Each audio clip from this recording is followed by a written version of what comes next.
United Nations में India ने एक बार फिर से पाकिस्तान पर तीखा हमला बोला है। इंडिया ने पाकिस्तान पर आरोप लगाए हैं कि वो इस्लामोफोबिया के बनाए हुए नैरेटिव्स फैला रहे हैं, जबकि खुद अपने देश में माइनॉरिटीज पर जुल्म करते हैं। इंडिया ने सीधा सवाल उठाया है कि अहमदियास पर रिप्रेशन और अफगानिस्तान में एयर बॉम्बिंग कैंपेन्स को क्या कहा जाए। साथ ही इंडिया ने क्लियर किया है कि रिलीजियस फ्रीडम पर 1981 डिक्लेरेशन सभी धर्मों के लिए बराबर है, किसी एक को कोई स्पेशल ट्रीटमेंट नहीं मिल सकती। यूएनजीए के सेशन में इंडिया का ये स्ट्रॉन्ग स्टेटमेंट ग्लोबल स्टेज पर पाकिस्तान को सीधा चैलेंज माना जा रहा है। और क्या है पूरी बात, आइए सुनते हैं। अध्यक्ष महोदय धन्यवाद। महामहिमगण, आप सभी को रमजान के पवित्र माह की शुभकामनाएं। मेरा प्रतिनिधिमंडल संयुक्त राष्ट्र के सदस्यों के साथ इस्लाम फोबिया विरोधी अंतर्राष्ट्रीय दिवस मनाने में प्रसन्न है। मेरा प्रतिनिधिमंडल किसी भी धर्म के नाम पर हिंसा और घृणा की कड़ी निंदा करता है। भारत, जहां दुनिया के लगभग हर बड़े धर्म के अनुयायी शांति से रहते हैं और जिसने 4 प्रमुख विश्व धर्मों हिंदू, बौद्ध, जैन और सिख को जन्म दिया है, किसी भी अन्य देश से ज्यादा धार्मिक भेदभाव से मुक्त दुनिया की आवश्यकता के प्रति अत्यधिक जागरूक है। सर्वधर्म संभाव का दर्शन यानी सभी धर्मों का समान सम्मान भारत की सभ्यता का मार्ग रहा है और इसने भारतीय संविधान के धर्मनिरपेक्ष लोकाचार को प्रेरित किया है।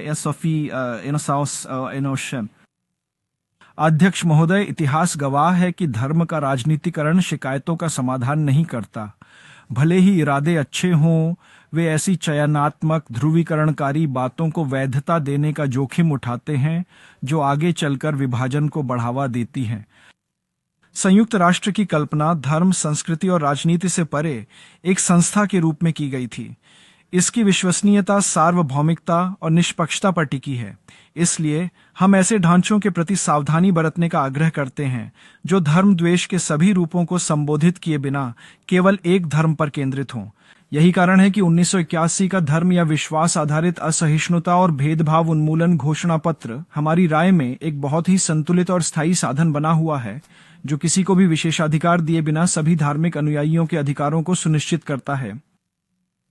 संयुक्त राष्ट्र का शांति और मानवीय गरिमा में सबसे बड़ा योगदान अंतर्राष्ट्रीय शांति सुरक्षा बनाए रखने, संघर्षों में स्थायी शांति लाने, विकास व मानवीय कार्यों और सार्वभौमिक मानवाधिकारों को बढ़ावा देने के उसके प्रयासों में निहित है।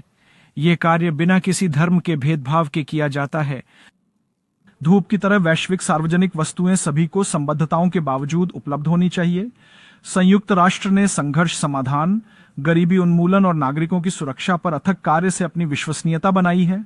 हम संयुक्त राष्ट्र से इस संस्थापक भावना से जुड़े रहने का आग्रह करते हैं। मैं इस बात पर बल देता हूं कि संयुक्त राष्ट्र राज्य और गैर राज्य अभिकर्ताओं द्वारा धार्मिक पहचान को हथियार बनाने और संकीर्ण राजनीतिक उद्देश्यों के लिए इस्तेमाल करने के बढ़ते चलन और खतरों पर ध्यान दे। भारत का पश्चिमी पड़ोसी अपने पड़ोस में इस्लामोफोबिया की मनगढ़ंत कहानियां गढ़ने का एक उत्कृष्ट उदाहरण है। कोई सोचता है कि इस देश में अहमदियों के क्रूर दमन को या बेबस अफगानों के बड़े पैमाने पर निष्कासन को या रमजान के इस पाक महीने में हवाई बमबारी को क्या कहा जाएगा। भारत 200 मिलियन से अधिक मुसलमानों का घर है, जो दुनिया की सबसे बड़ी मुस्लिम आबादी में से एक है। इस्लामिक सहयोग संगठन, जिसे हमारे पश्चिमी पड़ोसी ने भारत के खिलाफ हथियार बनाने की व्यवस्थित रूप से कोशिश की है, उसने मेरे देश के खिलाफ बार बार झूठे और निराधार आरोप लगाए हैं।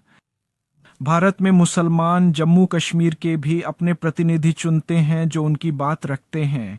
यहाँ एकमात्र डर भारत के सभी समुदायों, मुस्लिम समुदायों सहित के बहुसांस्कृतिक और शांतिपूर्ण सह अस्तित्व के खिलाफ है। ऐसी बातें भारत की मूल भावना के विरुद्ध हैं और उस सांप्रदायिक व आतंकी सोच को दर्शाती हैं जिसे इस देश ने अपनी शुरुआत से बढ़ावा दिया है। यही असली मुद्दा है। इस्लामोफोबिया से लड़ने के अंतर्राष्ट्रीय दिवस पर भारत धार्मिक घृणा और हिंसा से मुक्त दुनिया के प्रति अपनी प्रतिबद्धता दोहराता है।